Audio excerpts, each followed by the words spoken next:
المستثمرين والفلاحه كما جا هذا الصباح في التدخلات اللي يتمنوها واللي يخدموها على ارض الواقع. فهذاك الشيء علاش قلت ان يعني لي دو سيمينار راه سون كومبليمونتير، ونتمنى انكم تبقاو حاضرين معنا في هذا المنتدى ديال الاستثمار اللي ما غاديش يكون على كل حال يعني ثقيل عليكم. غادي عندنا فيه كما جا في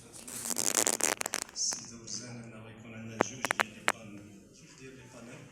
غيكون فيهم دي ديسكسيون على مواضيع مهمه جدا. فإذا سمحتوا لي نلقي لكم هذه الكلمه التقديميه.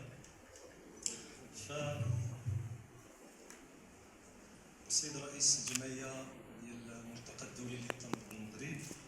السيدات والساده الحضور الكريم، الساده المدراء اللي حاضرين معنا والسيدات والساده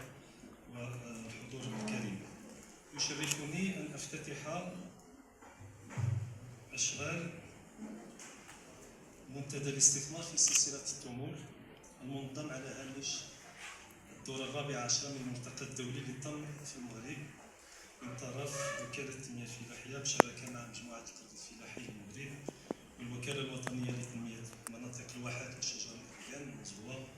وجمعية الملتقى الدولي للتمر. ويعتبر هذا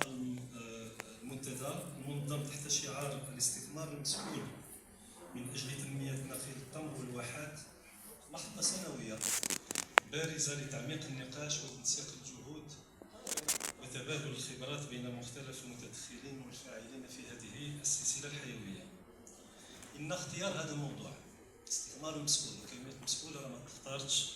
غير هكا وصافي، ولكن اختيار هذا الموضوع يعكس رؤية استراتيجية واضحة تهدف إلى جعل الاستثمار في هذا القطاع الحيوي استثمارا مسؤولا ومنصفا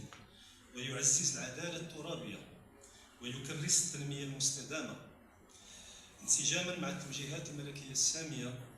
فقد أكد صاحب الجلالة الملك محمد السادس نصره الله في خطابه السامي الأخير بمناسبة افتتاح الدورة التشريعية ديال هذه السنة هذه يوم 10 أكتوبر 2025 على الأهمية القصوى للمناطق الواحية في استراتيجيات التنمية الوطنية، مشددا جلالته على ضرورة إعطاء عناية خاصة للمناطق الأكثر هشاشة بما يراعي خصوصياتها وطبيعة حاجياتها وخاصة مناطق الجبال والواحات. انتهى كلام جلالة الملك. ينعقد هذا المنتدى في سياق وطني ودولي تتزايد فيه التحديات المرتبطة بالاستدامة والحفاظ على الموارد الطبيعية،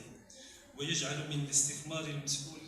رافعة أساسية لتحقيق تنمية اقتصادية واجتماعية متوازنة تراعي الخصوصيات البيئية والاجتماعية للواحات